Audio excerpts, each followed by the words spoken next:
अब मैं एक वीडियो दिखा रहा हूं और उसके ऊपर मैं रिएक्शन चाहूंगा और वो वीडियो में प्ले करते हैं कि आखिरकार कट्टरता के मायने क्या है। पाकिस्तान के रहने वाले 25 करोड़ मुसलमान और बांग्लादेश के रहने वाले 25 करोड़ मुसलमान और हिंदुस्तान के रहने वाले 25 करोड़ मुसलमान, ये तीनों मिलकर के 75 करोड़ जिस दिन हो जाएंगे उस दिन हमारा ही मुसलमान प्राइम मिनिस्टर होगा। उसके बाद ऐसे बाबाओं को लंगोट लेके न भागना पड़ा तो शोएब जमाई का नाम बदल देना। अभी बदत है भाई, अभी बदत है। आप मुस्लिम प्रधानमंत्री लेके आना चाहते हैं और बागेश्वर बाबा को, आपने बागेश्वर बाबा के लिए बोला कि वो लंगोट लेके भागेगा। बाबा तो यहीं रहेंगे लेकिन बाबा के विरोधी नंगे भागेंगे अगर बाबा के समर्थक उतर गए तो। आपने एक महिला, इसी बाइट पे मैंने कहा, एक महिला के लिए इसी आपकी बाइट पे आपने आगे एक महिला को हरामखोर तक कह दिया था। उस महिला ने मुसलमान लड़कियों को ऑफर दिया था कि तुम हिंदू से शादी तो फिर गाली देंगे आप? कोई गाली नहीं दिया। मैंने इनको हरामखोर कहेंगे तो गाली नहीं होगी। अगर पसमानदा मुसलमान कोई प्रधानमंत्री बन जाए, कोई मुस्लिम महिला हिजाब वाली अगर प्रधानमंत्री बन जाए तो क्या बदल जाएगा? रुक, तेरे को बताते तेरी गायत्री मंत्र सुना दीजिए। क्या कह रहे हैं आप लोग? ओम भूर्भुवः स्वः तत्सवितु वरेण्यं धियो यो नः प्रचोदयात्। गजब बेइज्जती है। आप नहीं बोल सकते हैं कि स्वामी लंगोट लेके भागेंगे। आप मत। मैंने कहा, इन्होंने नहीं बोला। अभी मजा आएगा ना भिड़ो। हेलो दोस्तों, स्वागत है आपका आपके अपने YouTube channel the debate centre में। दोस्तों, आज के इस वीडियो में शोएब जमाई आकर कह रहा था कि जिस दिन पाकिस्तान और बांग्लादेश के मुसलमान एक साथ हो गए उस दिन हमारा ही कब्जा भारत देश पर होगा। और दोस्तों, शोएब जमाई हिंदू को टारगेट करने के लिए कह रहा था कि जिस दिन भारत का प्रधानमंत्री एक मुसलमान होगा उस दिन हम बाबा बागेश्वर जैसे लोगों को इसी देश में दौड़ा कर मारेंगे। जिसके बाद दोस्तों वहां पर आए हिंदू लड़कों में शोएब जमाई के लिए इतना आक्रोश भर जाता है कि वो आज शोएब जमाई को उठाकर ले जाने के लिए तैयार हो जाती है। यहाँ तक कि दोस्तों डिबेट के अंत में एक लड़का शोएब जमाई पर इतने बुरी तरीके से भड़क जाता है कि अगर उसे रोका ना गया होता तो आज वो शोएब जमाई का मार के हाथ पैर ही तोड़ देता। कुल मिलाकर दोस्तों इस वीडियो में शोएब जमाई की बहुत ही बुरी तरीके से धज्जियां उड़ी है। दोस्तों वीडियो बहुत ही मजेदार होने वाली है। आपसे अनुरोध है आप लोग वीडियो को शुरू से लेकर अंत तक जरूर देखिएगा। तो बिना किसी देरी के चलिए मेन वीडियो को स्टार्ट करते हैं। चलिए शुरू करते हैं। अब मैं एक वीडियो दिखा रहा हूं और उसके ऊपर मैं रिएक्शन चाहूंगा और वो वीडियो में प्ले करते हैं कि आखिरकार कट्टरता के मायने क्या है। वो वीडियो क्या है, आइए उसे प्ले करते हैं, क्योंकि वो जिसने वो बात बोली वो इसी डिबेट में हमारे साथ मौजूद है। वो बाइट सुनिए आप पहले। अल्लाह करे वो दिन आए कि ये देश अखंड भारत बन जाए और पाकिस्तान के रहने वाले 25 करोड़ मुसलमान और बांग्लादेश के रहने वाले 25 करोड़ मुसलमान और हिंदुस्तान के रहने वाले 25 करोड़ मुसलमान, ये तीनों मिलकर के 75 करोड़ जिस दिन हो जाएंगे उस दिन हमारा ही मुसलमान प्राइम मिनिस्टर होगा और 250 से ज्यादा यहां से हमारे सांसद होंगे। बाद ऐसे बाबाओं को लंगोट लेके न भागना पड़ा तो शोएब जमाई का नाम बदल देना। तुम्हारे बाप का देश थे। अभी बदत है भाई, अभी आप कह रहे हैं कि 25 करोड़ मुसलमान आप बांग्लादेश से ले आएंगे, 25 करोड़ मुसलमान आप पाकिस्तान से ले आएंगे, मतलब अखंड भारत करेंगे। अपनी बात को रख लेंगे ना, वो है ना, आप उनके स्पोक्सपर्सन तो नहीं है। एक बात बताइए, अखंड भारत करके आप मुस्लिम प्रधानमंत्री लेके आना चाहते हैं और बागेश्वर बाबा को, आपने बागेश्वर बाबा के लिए बोला कि वो लंगोट लेके भागेगा।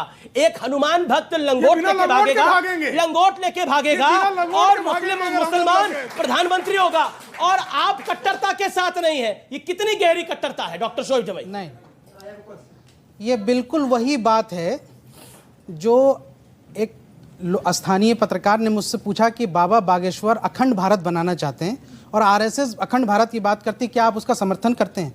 मैंने कहा कि हाँ, मैं उसका समर्थन करता हूँ, आरएसएस के और बाबा के इस विचार का मैं समर्थन करता हूँ। और अगर ऐसा होता है अखंड भारत तो हाइपोथेटिकली आप सोचिए क्या हो सकता है। पाकिस्तान की जो आबादी है और बांग्लादेश की आबादी वो सब मिल जाएगी। ऐसा तो नहीं कि फौरन वो धर्म परिवर्तन कर लेंगे, वो रहेंगे तो मुसलमान ही। और भारत की आबादी मिलकर डेमोग्राफी और ये जो जनसंख्या का अनुपात ये बढ़ जाएगा। तो जब चुनाव प्रक्रिया होगी तो सांसद भी बढ़ेंगे और सब सांसद बढ़ेंगे तो मुमकिन है कि ऐसी आप अखंड भारत के अंदर आप हिंदुस्तानी से मुसलमान हो गए। मुझे लगता है अमीश, ये अखंड भारत बनाना करोड़ों देशवासियों का सपना है, हमारे प्रधानमंत्री जी का सपना है और मैं चाहता हूं कि अखंड भारत बने। आपने एक महिला, इसी बाइट में मैंने कहा, एक महिला के लिए इसी आपकी बाइट में आपने आगे एक महिला को हरामखोर तक कह दिया था। उस महिला ने मुसलमान लड़कियों को ऑफर दिया था कि तुम हिंदू से शादी तो फिर गाली देंगे आप? कोई गाली नहीं दिया। अमीश, बोलिए। मैंने इनको आप हरामखोर कहेंगे तो गाली नहीं होगी। अगर इस देश में हमारे सिख प्रधानमंत्री बन सकते हैं अल्पसंख्यक समुदाय से, तो अगर मैंने कहा कि एक पशमानदा मुसलमान, जिसको प्रधानमंत्री मोदी जी खुद बहुत पसंद करते हैं, अगर पशमानदा मुसलमान कोई प्रधानमंत्री बन जाए, कोई मुस्लिम महिला हिजाब वाली अगर प्रधानमंत्री बन जाए, तो क्या बदल जाएगा? अब मैं बताता हूं, अब आप सुनिए, अब आप सुनिए, अब आप एक second, all audios down, PCR, all audios down. आपने बोला कि कोई मुसलमान प्रधानमंत्री बन जाए तो क्या हर्ज है, बहुत सही बात है, लेकिन पाकिस्तान से सांसद लाके प्रधानमंत्री बनाइएगा। पॉइंट नंबर 1 सुनिए, पहले पूरी बात सुनिए, पहली बात सुनिए, आप बांग्लादेश से सांसद लाकर प्रधानमंत्री बनाइएगा। तीसरी बात, सांप्रदायिकता यही है कि जब यह देश मुस्लिम बहुल हो जाएगा तो मुसलमान प्रधानमंत्री ही होगा। सांप्रदायिकता ये है इसके देश में 100 करोड़ से ज्यादा मुसलमान हैं, ये है 100 करोड़ से ज्यादा हिंदू हैं। यहाँ पे राष्ट्रपति मुसलमान हुए, किसी ने उनका धर्म नहीं देखा, किसी ने उनका धर्म नहीं देखा। अखंड भारत चाहते नहीं चाहते? अखंड भारत चाहते कि नहीं चाहते? हम भारत को लोकतांत्रिक चाहते हैं, आप अखंड भारत नहीं चाहते हैं, जिसमें सांप्रदायिकता की बदबू है। आप लोग अखंड भारत चाहते कि नहीं चाहते? अरे बोल दो ना। आप अखंड भारत चाहते नहीं चाहते? बताइए। मैं चाहता हूं अखंड भारत, आप बताइए अखंड भारत चाहते नहीं चाहते? अखंड भारत चाहते और हिंदू ही प्रधानमंत्री रहेगा, चलकर रहेगा। क्या बात है सर, क्या बात है सर। और आप शिया सुन्नी लड़ते रहो, आप अखंड भारत चाहते कर नहीं पा रहे हैं। इस देश के करोड़ों देशवासियों की ये सपना है कि भारत अखंड भारत बने। ये जो पाकिस्तान बांग्लादेश टूट गया, ये फिर से जुड़ जाए। अब डॉक्टर प्रेम शुक्ला, देन साजिद ये मेरी देशभक्ति है। ये अब बड़ी देशभक्ति दिख रही है आपकी, इनकी जिसमें आप लंगोट, आप कह रहे हैं ये लंगोट लेकर बाबा भागेगा। मैंने किसी का नाम नहीं लिया। आपने बोला, आपने बागेश्वर धाम के धीरेन्द्र शास्त्री के लिए बोला कि वो लंगोट लेके भागेगा, वो हनुमंत भक्त लंगोट लेके भागेगा, आपने बोला। 2012 में रामदेव बाबा के साथ ऐसी घटना हुई थी। ये ख्याली, आपने किसी धर्म गुरु के बारे में भी बोला। ये आपको इजाजत किसने दी है बोलने? इजाजत किसने दी आपको बोलने की? हमने किसी का नाम नहीं लिया। राजनीतिक बागेश्वर धाम के करोड़ों भक्त हैं, प्रधानमंत्री हो जाएगा, लंगोट लेके बाबा भागेंगे। क्या 2024 में अखंड भारत बन जाएगा? बाबा तो यहीं रहेंगे, लेकिन बाबा के विरोधी नंगे भागेंगे अगर बाबा के समर्थक उतर गए तो। एक बात, दूसरी, जो अहले इस्लाम की बात करके पाकिस्तान ले गए थे, सिर्फ 30-24 सालों के भीतर पाकिस्तान और बांग्लादेश अलग हो गया। और आज भी पाकिस्तान में सिंध अलग होने को तड़प रहा है, पंजाब अलग होने को तड़प रहा है, बलूचिस्तान अलग होने को तड़प रहा है। इनकी औकात हो तो पहले बांग्लादेश और पाकिस्तान को एक करा दे। है इनकी औकात, है इनकी औकात, है इनकी औकात। हम उसको भारत में ले आएंगे, अखंड भारत में शुरू कर। अगर हमने चाह लिया तो पाकिस्तान और बांग्लादेश के टुकड़े टुकड़े करके उसको भारत में शामिल कर देंगे। झूठ बोल रहा है। सुप्रीम कोर्ट ने कहा कि फोर्सफुली कन्वर्जन कराना, धर्मांतरण कराना नेशनल सिक्योरिटी के लिए थ्रेट। जी, बिल्कुल कहा। उसके बावजूद भी निरंतर ये चीजें हो रही हैं, चाहे वो गेमिंग ऐप के जरिए हो, चाहे हाथरस में एक स्कूल के जरिए उनको नमाज पढ़ाने की प्रैक्टिस की गई। दमोह में तो कौन सी वो तहजीब होती है पता तुम्हें कोई? एक वो गंगा यमुनी तहजीब, दोनों बह गई उसमें, 3 तो टीचर परिवर्तित हो गई। गंगा जमुना स्कूल का नाम था वैसे। हाँ, नहीं, उसी में तहजीब दिया गया ना, वही ना तहजीब दिया गया। अच्छा और छोड़ दीजिए, दमोह देख लीजिए, और उसके बाद बचा कुचा गाजियाबाद देख लीजिए। आप सरस्वती पूजा करते थे स्कूल में, हाँ, तब आपका ये हाल है।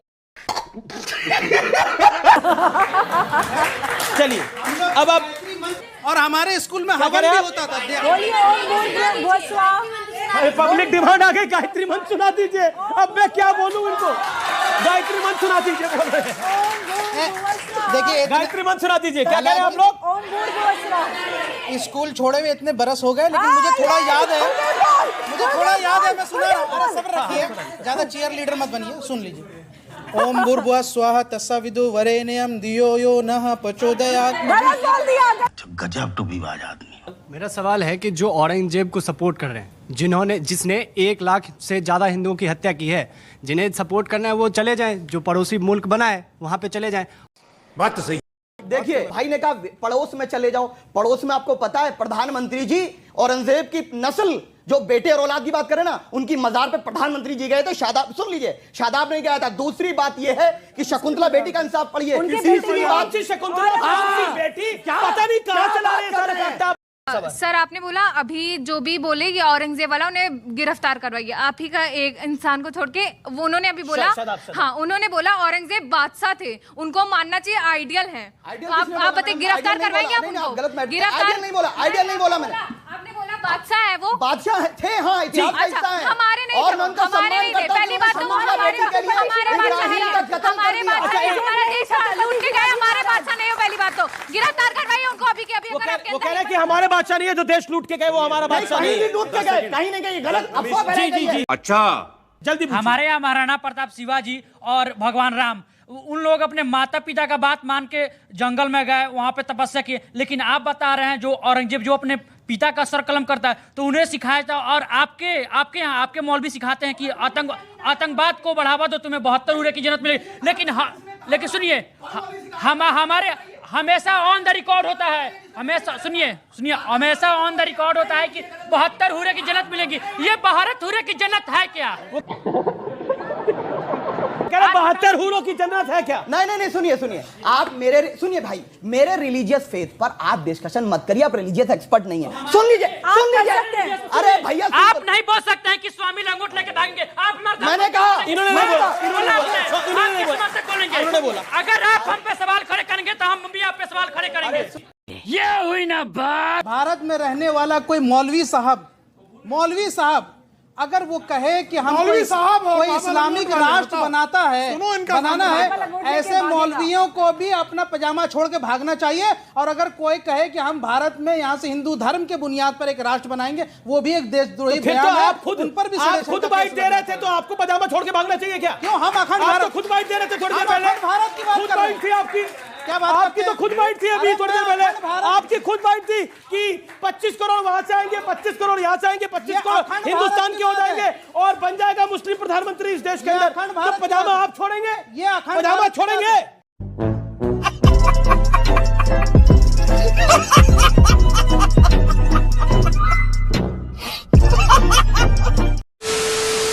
तो दोस्तों वीडियो में अंत तक बने रहने के लिए आप लोगों का धन्यवाद। आज की इस डिबेट को देखकर दोस्तों आप लोग ये बात जरूर समझ गए होंगे कि सूरज जमाई को लोग देशद्रोही क्यों कहते हैं, क्योंकि ये खाता तो हिंदुस्तान का है लेकिन गाता है पाकिस्तान और बांग्लादेश का।